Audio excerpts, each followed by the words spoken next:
Good morning dear student. आज আমরা মুক্ত শিক্ষা কেন্দ্র তেলিপুকুর পূর্ব বর্ধমান এই শিক্ষা প্রতিষ্ঠান থেকে এনআইওএস এর এইচএস এর ইতিহাস বিষয়ের একটি অধ্যায় নিয়ে আলোচনা করব। আজকে ইতিহাসের যে অধ্যায়টি নিয়ে আলোচনা করব তার নাম হচ্ছে ঠান্ডা লড়াই। এই ঠান্ডা লড়াই সম্পর্কে আমরা আজকে একটু আলোচনা করব।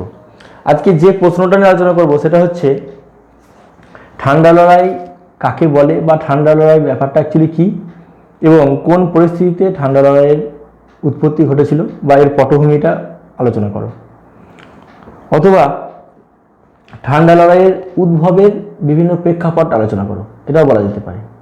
সুতরাং প্রশ্নটা হলো এটাই যে ঠান্ডা লড়াই কাকে বলে বা ঠান্ডা লড়াই কী আর এর উদ্ভবের বা বিভিন্ন প্রেক্ষাপটগুলো আলোচনা করো বা কোন পটভূমিতে কীভাবে ঠান্ডা লড়াইয়ের সূচনা হলো, এটা হচ্ছে মূল প্রশ্ন। এখন আমরা আলোচনা করব ঠান্ডা লড়াই সম্পর্কে। ঠান্ডা লড়াইটা কী? আমরা সকলেই জানি যে দ্বিতীয় বিশ্বযুদ্ধের পরবর্তী সময়ে অর্থাৎ দ্বিতীয় বিশ্বযুদ্ধ হয়ে যাওয়ার পর বিশ্ব দুটি শক্তি শিবিরে ভাগ হয়ে গিয়েছিল। একটা হচ্ছে মার্কিন যুক্তরাষ্ট্রের নেতৃত্বে পুঁজিবাদী জোট, আর একটা হচ্ছে সোভিয়েত রাশিয়া নেতৃত্বে সমাজতান্ত্রিক জোট। এই দুটি দেশ মহাশক্তি হিসাবে বিশ্বের ইতিহাসে তখন বিশ্বের দরবারে আত্মপ্রকাশ করেছিল এবং এদের অধীনে বিভিন্ন দেশ থেকে গিয়েছিল। এইভাবে কিন্তু দুটি মহাবিশ্বের আবির্ভাবের পরিস্থিতিতে দুটি মহাবিশ্বের মধ্যে অর্থাৎ মার্কিন যুক্তরাষ্ট্র এবং সোভিয়েত ইউনিয়নের মধ্যে স্নায়বিকভাবে অর্থাৎ প্রত্যক্ষ কোনো যুদ্ধ না হয়ে মানসিকভাবে বা গোপনভাবে এক ধরনের লড়াইয়ের সূচনা হয়েছিল। অর্থাৎ যুদ্ধ হয়তো সংগঠিত হয়নি, কিন্তু যুদ্ধের আগের যে মুহূর্ত সেরকম একটা পরিস্থিতি যে যুদ্ধ হব এরকম একটা ব্যাপার, এই ঘটনাটাকেই ঠান্ডা লড়াই বলা হয়েছে। ওয়াল্টার লিপম্যান কিন্তু এটাকে ঠান্ডা লড়াই বলেছেন। তো ঠান্ডা লড়াইয়ের এই যে সূচনা, এটা কিন্তু হঠাৎ হয়নি। এই ঠান্ডা লড়াইয়ের যে সূচনা এটাকে কিন্তু তিনটিভাবে ভাগ করা যায়। এই পর্যায়কে তিনটিভাবে ভাগ করা যায়। এক হচ্ছে প্রথম বিশ্বযুদ্ধের পূর্ববর্তী পর্যায়, অর্থাৎ ঠান্ডা লড়াই কিন্তু তখন থেকেই যেন একটা বিভিন্ন প্রক্রিয়াগতভাবে তৈরি হয়েছিল। তাই প্রথম বিশ্বযুদ্ধের পূর্ববর্তী পর্যায় এবং যুদ্ধ চলাকালীন পর্যায় এবং দ্বিতীয় বিশ্বযুদ্ধের পরবর্তী পর্যায়, অর্থাৎ যুদ্ধের পূর্ববর্তী, যুদ্ধ মধ্যবর্তী এবং যুদ্ধের পরবর্তী, এই তিনটি পর্যায়ে কিন্তু ঠান্ডা লড়াইয়ের উদ্ভবকে বা পটভূমিকে আমরা ভাগ করতে পারি। এখন আমরা আলোচনা করব প্রথম বিশ্বযুদ্ধে বা যুদ্ধের পূর্ববর্তী পর্যায়, তখন কি ঘটনা ঘটেছিল এবং তখন কিসের পরিস্থিতিতে বা কি ঘটনা ঘটেছিল যার পরিপ্রেক্ষিতে বলা যেতে পারে যে ঠান্ডা লড়াইয়ের সূচনা হয়েছিল। এখন আমরা আলোচনা করব ঠান্ডা লড়াইয়ের পটভূমি দ্বিতীয় বিশ্বযুদ্ধের পূর্ববর্তী পর্যায়। দ্বিতীয় বিশ্বযুদ্ধের পূর্ববর্তী পর্যায়ে কি ঘটনা ঘটেছিল যার পরিপ্রেক্ষিতে ঠান্ডা লড়াইয়ের সূচনা হয়েছিল তা বলা যেতে পারে। এক নম্বর হচ্ছে বলশেভিক বিপ্লবের বিরোধিতা। বলছে রুশ বিপ্লবের সময় থেকেই বলশেভিকরা আদর্শগত কারণে পশ্চিমী ধনতান্ত্রিক রাষ্ট্র গোষ্ঠীর চক্ষুশূল ছিল। 1917 খ্রিস্টাব্দে বলশেভিক বিপ্লবকে দমন করার জন্য পুঁজিবাদী রাষ্ট্রগোষ্ঠী জারতন্ত্রের সমর্থনে রাশিয়ায় সেনা পাঠায়। সমাজতন্ত্রের সূচনা শেষ করেই দেওয়া হয়েছিল তাদের উদ্দেশ্য। কাজেই রাশিয়ায় সমাজতন্ত্রের জন্মলগ্ন থেকেই বিশ্ব দ্বিমেরুকরণ রাজনীতি জন্ম হয়। অর্থাৎ এই যে বলছে বলশেভিক বিপ্লবের বিরোধিতা, এই 1917 খ্রিস্টাব্দে আমরা জানি যে রুশ বিপ্লব ঘটেছিল বা বলশেভিক বিপ্লব ঘটেছিল, এর যে বিরোধিতা এখান থেকেই যেন ঠান্ডা লড়াইয়ের অর্থাৎ মার্কিন যুক্তরাষ্ট্র বরাবর কিন্তু এর বিরোধিতা করেছে। মানে বিশ্বযুদ্ধ এটা বিশ্বযুদ্ধের পূর্ববর্তী একটা পর্যায়। তো তখন থেকেই এই পরিস্থিতি থেকেই মার্কিন যুক্তরাষ্ট্র এবং সোভিয়েত রাশিয়া পরস্পরের একটা বিরোধিতা কিন্তু শুরু হয়েছিল এবং এখান থেকেই ঠান্ডা লড়াইয়ের সূচনা হয়েছিল বলে অনেকে মনে করেন। তো এটা হচ্ছে বিশ্বযুদ্ধের পূর্ববর্তী পর্যায়ের একটা রূপ। আর একটা কি বলেছে, হিটলারের প্রতি তোষণ নীতি। কারণ আমরা জানি যে প্রথম বিশ্বযুদ্ধের পরবর্তী সময়ে ভার্সাই সন্ধির পরবর্তী সময় থেকে কি হয়েছে যে জার্মানি হিটলারের নেতৃত্বে একের পর এক দেশ দখল করেছে, উপনিবেশ স্থাপন করেছে এবং নিজের সামরিক শক্তিকে বৃদ্ধি করেছে। এই সামরিক শক্তি বৃদ্ধি করার পরিপ্রেক্ষিতে লাগাতারভাবে ইংল্যান্ড বা ফ্রান্স কিন্তু জার্মানিকে তোষণ করে গেছে, কোনো রকমভাবে কোনো প্রতিবাদ কিন্তু বা কোনো বিক্ষোভ কিন্তু তারা দেখায়নি, যার ফলে জার্মানির হিটলারের পরিপ্রেক্ষিতে জার্মানির কিন্তু ক্ষমতা অনেক অংশে বৃদ্ধি পেয়েছিল। এই হিটলারের তোষণ নীতি, এই হিটলারকে মানে ইংল্যান্ড এবং ফ্রান্সের তোষণ নীতি, এটা কীভাবে এই ঠান্ডা লড়াইয়ে ইন্ধন জুগিয়েছিল সেটা আমরা দেখি। ইংল্যান্ড ও ফ্রান্স হিটলারের চেয়ে সাম্যবাদী রাশিয়াকে নিজেদের বড় শত্রু বলে মনে করত। এদিকে হিটলারও রাশিয়ার কমিউনিস্ট শাসনের প্রতি তীব্র বিরোধী ছিলেন, তাই ইংল্যান্ড ও ফ্রান্স তার প্রতি তোষণনীতি গ্রহণ করে রাশিয়ার সমাজতান্ত্রিক সরকারের বিরুদ্ধে হিটলারকে আরও পরিচিত করে। ব্যাপারটা কি হয়েছে যে ইংল্যান্ড আর ফ্রান্স এটা জানতো যে জার্মানির থেকেও অর্থাৎ হিটলারের থেকেও স্টালিন বা সোভিয়েত রাশিয়া কিন্তু বেশি শক্তিশালী বা বেশি খতরনাক, বেশি ভয়াবহ, বেশি ক্ষতিকারক। সুতরাং তারা হিটলারকে ব্যবহার করতে চেয়েছে সোভিয়েত রাশিয়ার বিরুদ্ধে। সুতরাং হিটলারকে যদি সোভিয়েত রাশিয়ার বিরুদ্ধে ব্যবহার করতে হয় তাহলে হিটলারের বিরোধিতা করা যাবে না। তাই একের পর এক হিটলার উপনিবেশ স্থাপন করেছে, তার সামরিক শক্তি জয়গান করেছে, তার সামরিক শক্তিকে বৃদ্ধি করেছে, কিন্তু ফ্রান্স বা ইংল্যান্ড কিন্তু কোনোভাবে মুখ খোলেনি, কারণ তারা সব সময় সোভিয়েত রাশিয়ার বিরোধিতা করে গেছে এবং হিটলারকে অর্থাৎ জার্মানিকে সোভিয়েত রাশিয়ার বিরুদ্ধে কাজে লাগাতে চেয়েছিল। সেই কারণে হিটলারকে তারা কোনো কিছু রকমভাবে কোনো প্রতিবাদ করেনি। তারা চেয়েছিল যে হিটলারকে আমরা সোভিয়েত রাশিয়ার প্রতিবাদে বা সোভিয়েত রাশিয়ার বিরুদ্ধে কাজে লাগাবো। এই চিন্তাভাবনার পরিপ্রেক্ষিতে কী হয়েছিল, তারা কিন্তু হিটলারকে একের পর এক তোষণ করে গেছে কোনো কিছু না প্রতিবাদ করে, যেটা কিন্তু সোভিয়েত রাশিয়ার এই যে ঠান্ডা লড়াইয়ের উত্থানের একটা বড় কারণ হয়ে দাঁড়িয়েছিল। এটা হচ্ছে দ্বিতীয় বিশ্বযুদ্ধের পূর্ববর্তী পর্যায়ে। এক হচ্ছে কি বলশেভিক বিপ্লবের বিরোধিতা, 1 নম্বর পয়েন্ট। 2 নম্বর হচ্ছে হিটলারের তোষণ নীতি। এখন আলোচনা করব বিশ্বযুদ্ধ মধ্যবর্তী পর্যায়ে অর্থাৎ বা বিশ্বযুদ্ধ চলাকালীন পর্যায়ে। বিশ্বযুদ্ধ চলাকালীন পর্যায়ে কিভাবে ঠান্ডা লড়াইয়ের উদ্ভব ঘটেছিল বা বিশ্বযুদ্ধ চলাকালীন পরিস্থিতি বা পর্যায়ে কি কি ঘটনা ঘটেছিল যার পরিপ্রেক্ষিতে ঠান্ডা লড়াইয়ের পটভূমি রচিত হয়েছিল বলা যেতে পারে। 1 নম্বর হচ্ছে দ্বিতীয় রণাঙ্গনের ভূমিকা। 2 নম্বর হচ্ছে ট্রুম্যানের দায়িত্ব। এগুলো পয়েন্ট হবে। দ্বিতীয় রণাঙ্গনের ভূমিকা, 2 নম্বর হচ্ছে ট্রুম্যানের দায়িত্ব, 3 নম্বর হচ্ছে পটসডাম সম্মেলন। আমরা দ্বিতীয় রণাঙ্গনের ভূমিকাটা আলোচনা করছি। তো বিশ্বযুদ্ধ চলাকালীন পর্যায়ে কি এমন ঘটনা ঘটেছিল যেটা ঠান্ডা লড়াইয়ের উদ্ভবের ইন্ধন জুগিয়েছিল। 1 নম্বর হচ্ছে দ্বিতীয় রণাঙ্গনের ভূমিকা। দ্বিতীয় রণাঙ্গনের ভূমিকা কীরকম না, যখন যুদ্ধ চলছিল দ্বিতীয় বিশ্বযুদ্ধ, সেই সময় জার্মানির প্রবল আক্রমণে সোভিয়েত রাশিয়া কিন্তু একেবারে দিশেহারা পড়েছিল। এই যে দিশেহারা হয়ে পড়েছিল, তখন সোভিয়েত রাশিয়া পশ্চিমী জোটের কাছে একটা আবেদন জানিয়েছিল যে দ্বিতীয় রণাঙ্গন খোলা হোক। কিন্তু এই মতো অবস্থায় চার্চিলের একটা দুমুখ নীতি, অর্থাৎ তারা খোলেওনি এবং খুলব বা তার বিরোধিতাও করেনি। দ্বিতীয় রণাঙ্গন খোলার জন্য যে চার্চিলের দুমুখ নীতি আর কি, এই নীতিটা কিন্তু মানে স্টালিন কিন্তু দারুণ কিন্তু ক্ষোভ প্রকাশ করেছিল এই নীতির বিরুদ্ধে। সুতরাং এই যে রাশিয়ার আবেদনে সাড়া না দেওয়া, যেহেতু রাশিয়া জার্মানির আক্রমণে দিশেহারা হয়ে পড়ছে, এই পরিস্থিতিতে স্টালিন পশ্চিমী শক্তি জোটের কাছে একটা আবেদন জানাচ্ছে যে দ্বিতীয় রণাঙ্গন খোলা হোক, কিন্তু সেখানে কোনো রকম কর্ণপাত করা হচ্ছে না এবং চার্চিল এক্ষেত্রে দুমুখ নীতি গ্রহণ করছে। এই পরিস্থিতিটা কিন্তু ভয়ঙ্কর হয়ে দাঁড়িয়েছিল এবং স্টালিন এর বিরুদ্ধে ক্ষোভ প্রকাশ করেছিল। এটাও কিন্তু পরবর্তী সময়ে মার্কিন মানে পশ্চিমী জোটের বিরোধিতার ক্ষেত্রে ঠান্ডা লড়াইয়ের একটা উদ্ভব যে হয়েছিল সেটা কিন্তু তার একটা পটভূমি বলা যেতে পারে। অর্থাৎ দ্বিতীয় বিশ্ব চলাকালীন পর্যায়ে ঠান্ডা লড়াইয়ের উদ্ভবের ক্ষেত্রে দ্বিতীয় রণাঙ্গন খোলার এই যে পয়েন্টটা, এটা কিন্তু একটা বড় কারণ। 2 নম্বর কারণ হচ্ছে ট্রুম্যান নীতি বা ট্রুম্যানের দায়িত্ব। মার্কিন রাষ্ট্রপতি ট্রুম্যান ছিলেন প্রবলভাবে সোভিয়েত বিরোধী। পোল্যান্ড থেকে জার্মান সৈন্য সরে গেলে সেখানে রুশ প্রভাব সরকার গঠিত হয়। এতে ক্রুব্ধ ট্রুম্যান রুশ পররাষ্ট্রমন্ত্রী মলোটোভের কাছে নিজের ক্ষোভ প্রকাশ করেন। এটাও কিন্তু ঠান্ডা লড়াইয়ের একটা পটভূমি বিশ্বযুদ্ধ চলাকালীন সময়ে। কারণ যেহেতু মার্কিন রাষ্ট্রপতি ট্রুম্যান তাত্ত্বিকভাবেই সোভিয়েত রাশিয়ার বিরোধিতা করে এসেছে, সুতরাং সোভিয়েত রাশিয়া কিন্তু কোনোভাবেই চাইবে না যে সেখানে একটা আঘাত প্রকাশ করতে। কারণ যেহেতু পোল্যান্ড থেকে জার্মান সেনা সরে যাওয়ার পর, পোল্যান্ড থেকে যখনই জার্মান সেনা সরে যাচ্ছে, সেখানে যেহেতু সোভিয়েত সরকার গঠিত হচ্ছে, সোভিয়েত সেনার আগমন ঘটছে, এটা কিন্তু ট্রুম্যান ভালোভাবে নেয়নি, এর বিরোধিতা করেছে। তো স্বাভাবিকভাবেই রাশিয়াও এটাকে ভালোভাবে দেখেনি। সুতরাং বিশ্বযুদ্ধ চলাকালীন পর্যায়ে ঠান্ডা লড়াইয়ের যে একটা মানে ব্যাপার, অর্থাৎ এই দুটি দেশের মধ্যে যে একটা বিরোধিতা, সেটা কিন্তু মানে যুদ্ধ চলাকালীন সময় কিন্তু প্রকটভাবে দেখা দিয়েছিল। এরপর কি পডস্টাম সম্মেলন। পডস্টাম সম্মেলনটা কী হয়েছিল না, দ্বিতীয় বিশ্বযুদ্ধ চলাকালীন শেষ শীর্ষ সম্মেলনটি অনুষ্ঠিত হয় পডস্টামে 1945 খ্রিস্টাব্দে। পডস্টাম সম্মেলনে জার্মানির সমস্ত সমস্যার সমাধান করা সম্ভব হয়নি। জার্মানির ভবিষ্যৎ নির্ধারণ নিয়ে সোভিয়েত ও মার্কিন মতবিরোধ প্রকট হয়ে ওঠে। পারস্পরিক মতবিরোধের মধ্য দিয়ে পডস্টাম সম্মেলন শেষ পর্যন্ত ব্যর্থতায় পর্যবেসিত হয়। বলা হয় যে পডস্টাম সম্মেলন থেকেই ঠান্ডা লড়াই প্রকাশ্যে আসে।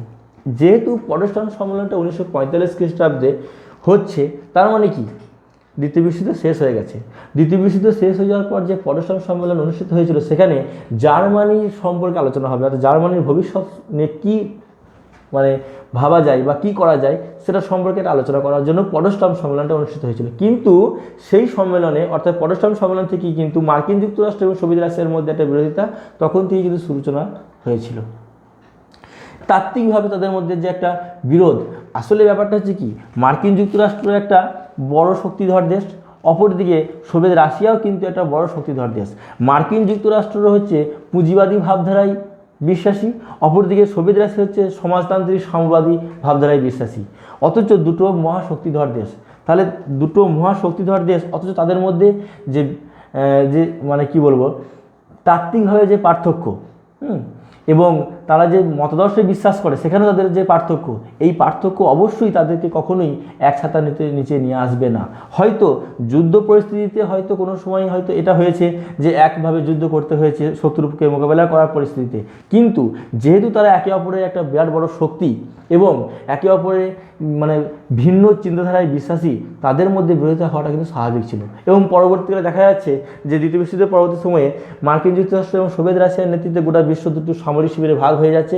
কিছু দেশ সোভিয়েত রাশিয়ার নেতৃত্বে সমাজতান্ত্রিক ভাবধারাকে সমর্থন জানিয়ে তার আন্ডারে চলে আসছে, কিছু দেশ মার্কিন যুক্তরাষ্ট্রকে সমর্থন জানিয়ে পুঁজিবাদী ভাবধারায় বিশ্বাসী হয়ে তার আন্ডারে চলে আসছে এবং গোটা বিশ্ব দুটো সামরিক শিবিরে ভাগ হয়ে যাচ্ছে। এটা কিন্তু অত্যন্ত স্বাভাবিক ছিল, কারণ দুটো মহাশক্তিধর দেশ, অথচ তাদের মধ্যে চিন্তাধারায় কিন্তু বিরাট পার্থক্য রয়েছে। সুতরাং এই পডস্টাম সম্মেলনে জার্মানির ভবিষ্যৎ সম্পর্কে যে আলোচনা করা হবে, পডস্টাম সম্মেলনে জার্মানির ভবিষ্যৎ নিয়ে কী আলোচনা করা হবে, তার ভবিষ্যৎ নিয়ে যে আলোচনা করা হয়, সেই আলোচনা থেকেই কিন্তু মার্কিন যুক্তরাষ্ট্র এবং সোভিয়েত রাশিয়ার মধ্যে একটা বিরোধিতা চরমভাবে প্রকাশ পায়। এবং এই পডস্টাম সম্মেলনের পরবর্তী সময় থেকেই নাকি ঠান্ডা লড়াইয়ের একটা মানে সূচনাটা প্রকট হয়েছিল, এটা বলা যেতে পারে। সুতরাং এটা হচ্ছে বিশ্বযুদ্ধ চলাকালীন পর্যায়ে যে সমস্ত ঘটনাগুলো বললাম, এটা হচ্ছে বিশ্বযুদ্ধ চলাকালীন পর্যায়ে ঠান্ডা লড়াইয়ের উদ্ভবের পিছনে পটভূমি রচনা করেছিল। এক হচ্ছে কি দ্বিতীয় রণাঙ্গনের ভূমিকা, 2 নম্বর হচ্ছে ট্রুম্যান নীতি, আর 3 নম্বর হচ্ছে পডস্টাম সম্মেলন। এই 3টে পয়েন্ট হচ্ছে দ্বিতীয় বিশ্বযুদ্ধ চলাকালীন ঠান্ডা লড়াইয়ের উদ্ভবের ইন্ধন জুগিয়েছিল।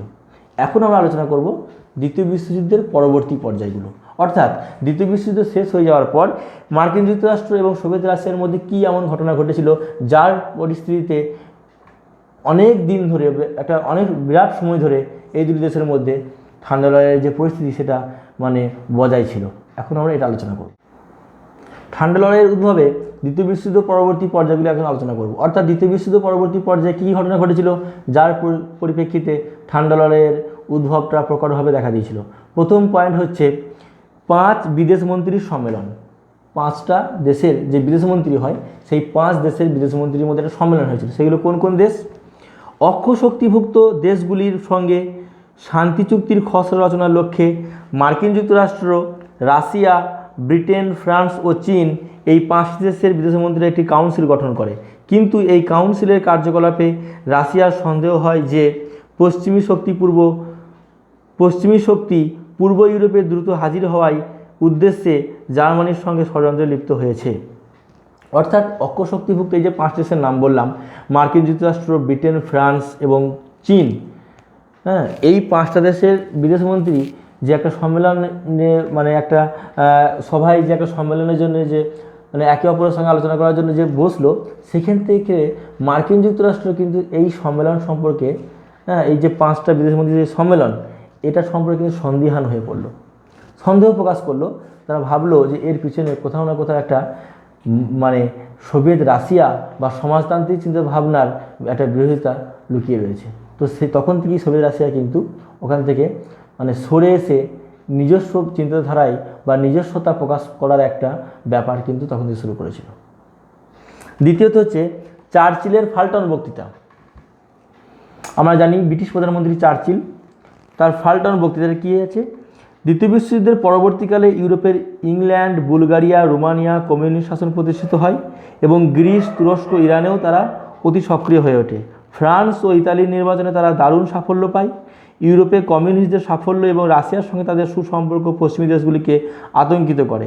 এই পরিস্থিতিতে ব্রিটেনের প্রাক্তন প্রধানমন্ত্রী উইনস্টন চার্চিল আমেরিকার মিসৌরি প্রদেশের অন্তর্গত ফাল্টনে ওয়েস্টমিনস্টার কলেজে এক ভাষণে 1946 খ্রিস্টাব্দে 5ই মার্চ বলেন যে উত্তর বাল্টিক সাগরের তীরবর্তী স্টেটিন থেকে দক্ষিণ আড্রিয়াটিক সাগরের ট্রিয়েস্ট পর্যন্ত বিস্তীর্ণ অঞ্চল লৌহ যবনিকার অর্থাৎ সোভিয়েতের আড়ালে ঢাকা। ফাল্টন বক্তৃতায় চার্চিল রুশ আগ্রাসন থেকে ইউরোপীয় সভ্যতাকে রক্ষা করার দায়িত্ব যুক্তরাষ্ট্রের ওপর অর্পণ করে। অর্থাৎ এই যে ফাল্টন নামক যে জায়গাটায়, এখানে ব্রিটিশ প্রধানমন্ত্রী চার্চিল একরকমভাবে বলা যায় যে সোভিয়েত রাশিয়ার কিন্তু বিরোধিতা করলো এবং সোভিয়েত রাশিয়ার বিরোধিতা করে সেখান থেকে মুক্ত পাওয়ার জন্য সম্পূর্ণভাবে মার্কিন যুক্তরাষ্ট্রের প্রতি আস্থা কিন্তু জ্ঞাপন করলো। তার মানে এখান থেকেই কিন্তু বোঝা যাচ্ছে যে যেহেতু সোভিয়েত ইংল্যান্ড বা ব্রিটেন এরা যেহেতু পুঁজিবাদী ধ্যান ধারণায় সঙ্গে যুক্ত এবং এরা যেহেতু পুঁজিবাদী রাষ্ট্র, এরা একের পর এক উপনিবেশ স্থাপন করেছে এবং যারাই উপনিবেশ স্থাপন করে তারা কিন্তু পুঁজিবাদী ধ্যান ধারণায় মানে সঙ্গে যুক্ত। সুতরাং বিশ্বের পুঁজিবাদী দেশগুলির মধ্যে একটা অন্যতম দেশ হচ্ছে ইংল্যান্ড। মার্কিন যুক্তরাষ্ট্রের পরেই হচ্ছে ইংল্যান্ড। তো ইংল্যান্ড সবসময় চেয়েছে যে বিশ্বের ইতিহাসে পুঁজিবাদীর প্রভাবটা বা বিশ্বের ইতিহাসে মানে বিশ্বের বিভিন্ন দেশগুলির ওপর পুঁজিবাদী ভাবধারাটা সবসময় থাকুক। তো সেই কারণে ইংল্যান্ড কিন্তু মানে কী বলবো বিষয়গতভাবে তাত্ত্বিকভাবেই কিন্তু আমেরিকাকে সমর্থন করবে, এটা স্বাভাবিক। তো এই ফাল্টন বক্তৃতায় চার্চিল কিন্তু মানে স্পষ্টভাবে প্রকাশ করলো যে সোভিয়েত ইউনিয়নের এই যে আগ্রাসন, সোভিয়েত ইউনিয়নের এই যে প্রভাব অর্থাৎ সমাজতান্ত্রিক চিন্তাভাবনা এই যে প্রভাব, এখান থেকে মুক্ত পাওয়ার জন্য সম্পূর্ণভাবে তিনি কিন্তু মানে চার্চিল মার্কিন যুক্তরাষ্ট্রের উপর আস্থা জ্ঞাপন করলো। এটা কিন্তু সোভিয়েত রাশিয়ার একরকম বিরোধিতা বা ঠান্ডা লড়াইয়ের ক্ষেত্রে কিন্তু ইন্ধন যোগালো। 3 নম্বর পয়েন্ট হচ্ছে কেন্নানের বেষ্টনী নীতি। কেন্নানের বেষ্টনী নীতি কীরকম? রাশিয়ায় কর্মরত প্রাক্তন সহকারী মার্কিন রাষ্ট্রদূত George F Kennan mister X ছদ্মনামে আমেরিকার ফরেন অ্যাফেয়ার্স নামে পত্রিকায় এক প্রবন্ধে সোভিয়েতের আক্রমণাত্মক নীতি প্রতিহত করার জন্য এবং সোভিয়েত প্রভাবকে সীমাবদ্ধ রাখার জন্য বেষ্টনী নীতি প্রকাশ করেন, যা মার্কিন প্রশাসন মেনে নেয়। এটা হচ্ছে 1947 খ্রিস্টাব্দে 4 জুলাই। তো রাশিয়ায় কর্মরত মার্কিন যুক্তরাষ্ট্রের রাষ্ট্রদূত কেন্নান মিস্টার এক্স ছদ্মনামে তিনি ওখানে, এটা হচ্ছে উনি যেহেতু রাশিয়ায় মানে দীর্ঘদিন ধরে কর্মরত ছিলেন, তো উনি সেখানকার পরিস্থিতি বিচার করে ঘোষণা করলেন যে রাশিয়া নাকি খুব শীঘ্রই যুদ্ধনীতিতে অগ্রসর হচ্ছে এবং এই পরিস্থিতির মানে বদলানো দরকার এবং রাশিয়াকে কীভাবে আক্রমণাত্মক নীতি, সোভিয়েত রাশিয়ার আক্রমণাত্মক নীতিকে কীভাবে প্রতিহত করা যায়, তখন তিনি একটা নীতি প্রকাশ করলেন যেটার নাম হচ্ছে কেন্নানের নীতি, কেন্নানের বেষ্টনী নীতি, যা মার্কিন প্রশাসন মেনে নিয়েছিল। অর্থাৎ সোভিয়েত রাশিয়ায় তিনি কাজকর্ম করার পরিপ্রেক্ষিতে সোভিয়েত রাশিয়ার আক্রমণাত্মক নীতিকে প্রতিহত করার জন্য একটা নীতি তিনি গ্রহণ করলেন যেটার নাম হচ্ছে বেষ্টনী নীতি। এই বেষ্টনী নীতি যেটা মার্কিন যুক্তরাষ্ট্র মেনে নিল, এটাও কিন্তু সোভিয়েত রাশিয়ার একটা ক্ষোভের বিষয় আর কি, মানে এবং ঠান্ডা লড়াই এবং মার্কিন যুক্তরাষ্ট্রের বিরুদ্ধে যুদ্ধ করার যে একটা তাগিদ, সেটাও কিন্তু এখান থেকে প্রকাশ পায়। অর্থাৎ যদিও প্রত্যক্ষভাবে কোনো যুদ্ধ হয়নি, সুতরাং স্নায়বিকভাবে যে যুদ্ধ শুরু হয়েছিল বা গোপনভাবে যে যুদ্ধ শুরু হয়েছিল বলা যায়, সেটার ক্ষেত্রে কিন্তু এটাও একটা ইন্ধন জুগিয়েছিল। কারণ রাশিয়ার কর্মরত মার্কিন রাষ্ট্রদূত তিনি একটা নীতি গ্রহণ করবেন যেখানে মানে সোভিয়েত রাশিয়ার আক্রমণের নীতিকে প্রতিহত করতে চাইবে, এটা কিন্তু কখনোই সোভিয়েত রাশিয়া মেনে নেবে না। তো স্বাভাবিকভাবেই এটা কিন্তু এই ঘটনা কিন্তু সোভিয়েত রাশিয়াকে আক্রমণাত্মক করে তুলেছে, এটা বলা যেতে পারে, বা সোভিয়েত রাশিয়াকে মার্কিন বিরোধিতা করার ক্ষেত্রে আরও এক ধাপ এগিয়ে নিয়ে যায়। 4 নম্বর হচ্ছে ট্রুম্যান নীতি। মার্কিন যুক্তরাষ্ট্রের রাষ্ট্রপতি হ্যারি ট্রুম্যান মার্কিন কংগ্রেসে এক বক্তৃতায় 1947 খ্রিস্টাব্দে 22 মার্চ 12 মার্চ তুরস্ক ও গ্রিস সহ বিশ্বের যে কোনো দেশকে সোভিয়েত আগ্রাসনের বিরুদ্ধে সামরিক ও আর্থিক সাহায্য দানের প্রতিশ্রুতি দেন, যা ট্রুম্যান নীতি নামে পরিচিত। ঐতিহাসিক আইজাক ডয়েসচার ট্রুম্যান নীতিকে ঠান্ডা লড়াইয়ের আনুষ্ঠানিক ঘোষণা বলে অভিহিত করেছেন। এটা একটা ট্রুম্যানের একটা নতুন একটা চাল।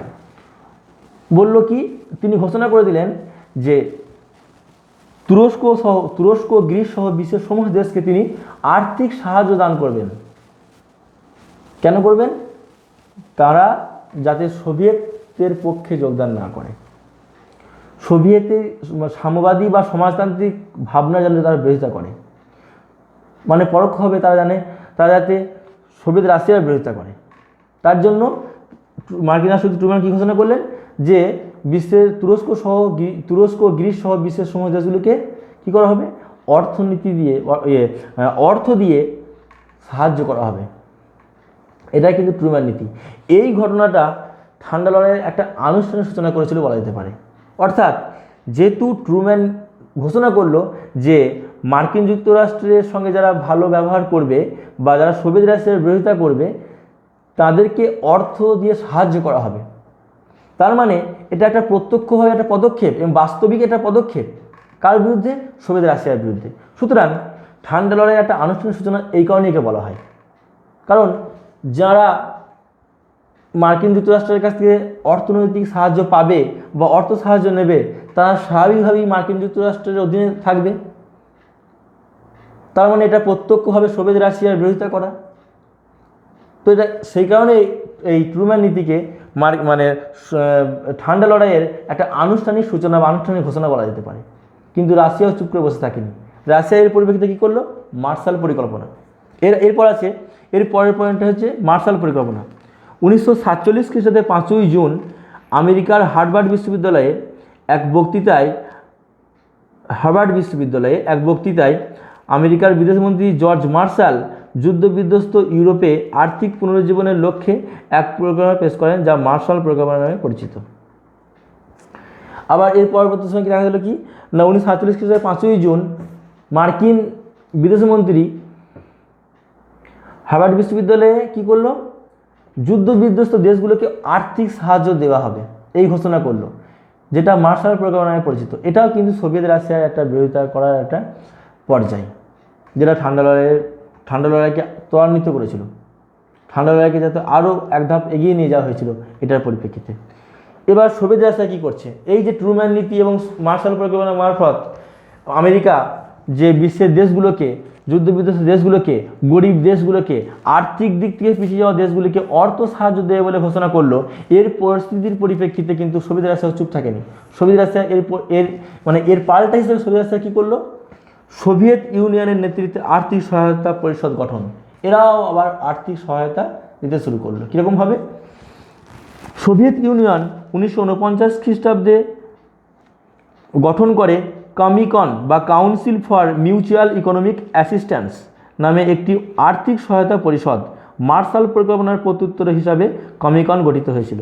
যেহেতু মার্শাল পরিকল্পনায় মার্কিন বিদেশমন্ত্রী মার্শাল পরিকল্পনায় ঘোষণা করলো যে বিশ্বের যুদ্ধবিধ্বস্ত দেশগুলিকে তারা অর্থনৈতিক সাহায্য দেবে, ঠিক এর প্রত্যুত্তর হিসাবে সোভিয়েত রাশিয়া কমিকন গঠন করলো বা council for mutual assistance economic assistance গঠন করলো।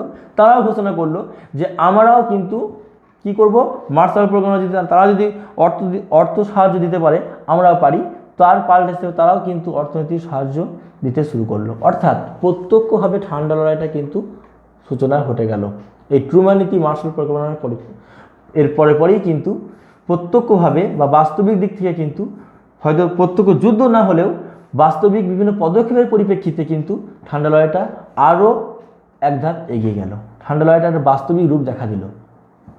এরপরে কি হচ্ছে? আমেরিকার নেতৃত্বে শক্তিজোট গঠন। আমেরিকা কী করলো? এসে একটা শক্তিজোট গঠন করলো। কাদেরকে নিয়ে? সোভিয়েত আগ্রাসন প্রতিহত করার উদ্দেশ্যে মার্কিন যুক্তরাষ্ট্র 1949 খ্রিস্টাব্দে গড়ে তোলে উত্তর আটলান্টিক চুক্তি সংস্থা বা ন্যাটো। তারপর একে একে গড়ে তোলে দক্ষিণ পূর্ব এশিয়া চুক্তি বা সিয়াটো, মধ্যপ্রাচ্য প্রতিরক্ষা সংস্থা মেডো, পরবর্তীকালে এটির নাম হয় মধ্য এশিয়া চুক্তি সংস্থা, তারপর হচ্ছে আনজাস ইত্যাদি শক্তিজোট। একের পর এক মার্কিন যুক্তরাষ্ট্র সোভিয়েত রাশিয়ার বিরোধিতা করার উদ্দেশ্যে বিভিন্ন দেশকে নিয়ে একের পর এক বিভিন্ন শক্তির জোট গঠন করলো। এক্ষেত্রে এটা কিন্তু মানে মানে ঠান্ডা লড়াইয়ের একটা প্রত্যক্ষ রূপ বলা যেতে পারে। এতদিন ঠান্ডা লড়াইটা কী হচ্ছিল, একটা ব্রেনের মধ্যেই, মস্তিষ্কের মধ্যেই সীমাবদ্ধ ছিল। এখন বাস্তবিক দিক থেকে বিভিন্ন পদক্ষেপ নেওয়া শুরু হলো, যার পরিপ্রেক্ষিতে ঠান্ডা লড়াইয়ের একটা বাস্তব রূপ কিন্তু প্রকাশ পেতে শুরু করলো। এই যে একের মানে যুদ্ধ বিধ্বস্ত দেশগুলোকে অর্থ সাহায্য দেওয়া, এ অর্থ সাহায্য দিচ্ছে তো এও দিচ্ছে, এটা কি, এটা হচ্ছে প্রত্যক্ষভাবে ঠান্ডা লড়াইয়ের একটা সূচনা।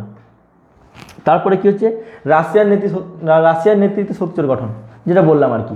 মার্কিন যুক্তরাষ্ট্র সোভিয়েত রাশিয়ার বিরোধিতা করার জন্য যদি শক্তির গঠন করে থাকে, তাহলে সোভিয়েত রাশিয়া বসে থাকবে না। সোভিয়েত রাশিয়াও কিন্তু মার্কিন যুক্তরাষ্ট্রের বিরোধিতা করার জন্য কিন্তু একের পর এক শক্তিজোট গঠন করেছে। কী শক্তিজোট গঠন করেছিল?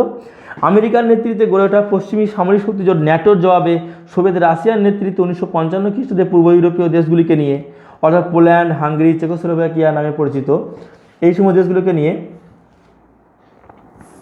রোমানিয়া, বুলগারিয়া, আলবেনিয়া ওয়ারস চুক্তি সংস্থা বা ওয়ারস প্যাক্ট অর্গানাইজেশন বা WPO, যা ছিল একটি যৌথ প্রতিরক্ষা ব্যবস্থা। মার্কিন যুক্তরাষ্ট্র সোভিয়েত ইউনিয়নের বিরোধিতা করার জন্য একের পর এক বিভিন্ন দেশগুলিকে নিয়ে যে সামরিক শক্তির গঠন করতে শুরু করলো, তার প্রত্যুত্তর হিসেবে রাশিয়া বসে থাকলো না। রাশিয়াও কিন্তু মার্কিন যুক্তরাষ্ট্রের মানে বিরোধিতা করার জন্য পূর্ব ইউরোপের বিভিন্ন দেশ যেমন চেকোস্লোভাকিয়া, পোল্যান্ড, হাঙ্গেরি, যুগোস্লোভাকিয়া, রোমানিয়া প্রভৃতি দেশগুলিকে নিয়ে একের পর এক শক্তিজোট গঠন করলো। অর্থাৎ ঠান্ডা লড়াইয়ে কিন্তু পরিস্থিতি তৈরি হয়ে গেল প্রত্যক্ষভাবে। তাহলে ঠান্ডা লড়াইয়ের পটভূমি রচনা যদি পরীক্ষায় আসে, তাহলে আমাদেরকে এই সমস্ত উত্তরগুলো মানে পয়েন্টগুলো তুলে ধরতে হবে। প্রথমত আমি আরও বলি, ঠান্ডা লড়াইয়ের পটভূমি, এই ঠান্ডা লড়াইয়ের পটভূমিকে আমরা প্রথমত তিনটি ভাগে ভাগ করতে পারি। একটা হচ্ছে দ্বিতীয় বিশ্বযুদ্ধের পূর্ববর্তী পর্যায়, বিশ্বযুদ্ধের পূর্ববর্তী পর্যায়, একটা হচ্ছে বিশ্বযুদ্ধের মধ্যবর্তী বা বিশ্বযুদ্ধ চলাকালীন পর্যায়, আর একটা হচ্ছে বিশ্বযুদ্ধের পরবর্তী পর্যায়।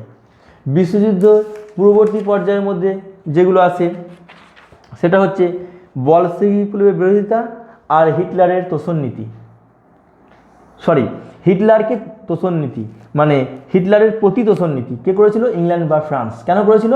যাতে সোভিয়েত রাশিয়া মানে ইংল্যান্ড ও ফ্রান্স সবসময় চেয়েছিল, সবসময় এটা জানতো যে জার্মানি বা হিটলারের থেকেও ভয়ঙ্কর হচ্ছে সোভিয়েত রাশিয়া তথা স্টালিন। সুতরাং তাকে বিরোধিতা করতে হবে, তার বিরোধিতা করতে গেলে কী করতে হবে? তাকে হিটলারকে সোভিয়েত রাশিয়ার বিরুদ্ধে কাজে লাগাতে হবে। এই কারণে তারা মানে হিটলারকে একের পর এক তোষণ করে গেছে। তাহলে বিশ্বযুদ্ধের পূর্ববর্তী পর্যায়গুলির মধ্যে হচ্ছে 1917 খ্রিস্টাব্দে রুশ বিপ্লব বা বলশেভিক বিপ্লবের বিরোধিতা, 2 নম্বর হচ্ছে হিটলারের প্রতি তোষণ নীতি। বিশ্বযুদ্ধ চলাকালীন পর্যায়ের মধ্যে কোনগুলো উল্লেখযোগ্য? এক হচ্ছে দ্বিতীয় রণাঙ্গনের ভূমিকা, 2 নম্বর হচ্ছে ট্রুম্যানের দায়িত্ব, 3 নম্বর হচ্ছে পডস্টম সম্মেলন। আর দ্বিতীয় বিশ্বযুদ্ধের পরবর্তী পর্যায় অর্থাৎ দ্বিতীয় বিশ্বযুদ্ধ শেষ হয়ে যাওয়ার পর যে সমস্ত ঘটনাগুলো ঘটলো, সেই সমস্ত ঘটনাগুলি কী হবে? ঠান্ডা লড়াইয়ে ইন্ধন জোগালো। সেই সমস্ত ঘটনাগুলি কি? এক হচ্ছে 5 বিদেশ মন্ত্রীর সম্মেলন, সোভিয়েত রাশিয়া, মার্কিন যুক্তরাষ্ট্র, ব্রিটেন, ফ্রান্স, চীন। 2 নম্বর হচ্ছে চার্চিলের ফাল্টন বক্তৃতা, 3 নম্বর হচ্ছে ট্রুম্যান নীতি, 4 নম্বর হচ্ছে মার্শাল পরিকল্পনা, 5 নম্বর হচ্ছে সোভিয়েত রাশিয়ার নেতৃত্বে কমিকান গঠন বা আর্থিক সহায়তা পরিষদ গঠন, 6 নম্বর হচ্ছে মার্কিন যুক্তরাষ্ট্রের নেতৃত্বে 7 নম্বর মার্কিন যুক্তরাষ্ট্রের নেতৃত্বে শক্তিজোট গঠন, 8 নম্বর হচ্ছে সোভিয়েত রাশিয়ার নেতৃত্বে শক্তিজোট গঠন। এগুলো হচ্ছে দ্বিতীয় বিশ্বযুদ্ধের পরবর্তী পর্যায়ের ঘটনা। এরাও কিন্তু ঠান্ডা লড়াইয়ের উদ্ভবের পিছনে প্রত্যক্ষ কারণ হয়ে দাঁড়িয়েছিল। তাহলে ঠান্ডা লড়াইয়ের উদ্ভবের পিছনে আমরা যে পটভূমি আলোচনা করলাম সেটাকে আমরা প্রথমে 3 ভাগ করলাম। একটা হচ্ছে বিশ্বযুদ্ধের পূর্ববর্তী পর্যায়, একটা হচ্ছে বিশ্বযুদ্ধ মধ্যবর্তী বা বিশ্ব চলাকালীন পর্যায়, আর একটা হচ্ছে বিশ্বযুদ্ধের পরবর্তী পর্যায়।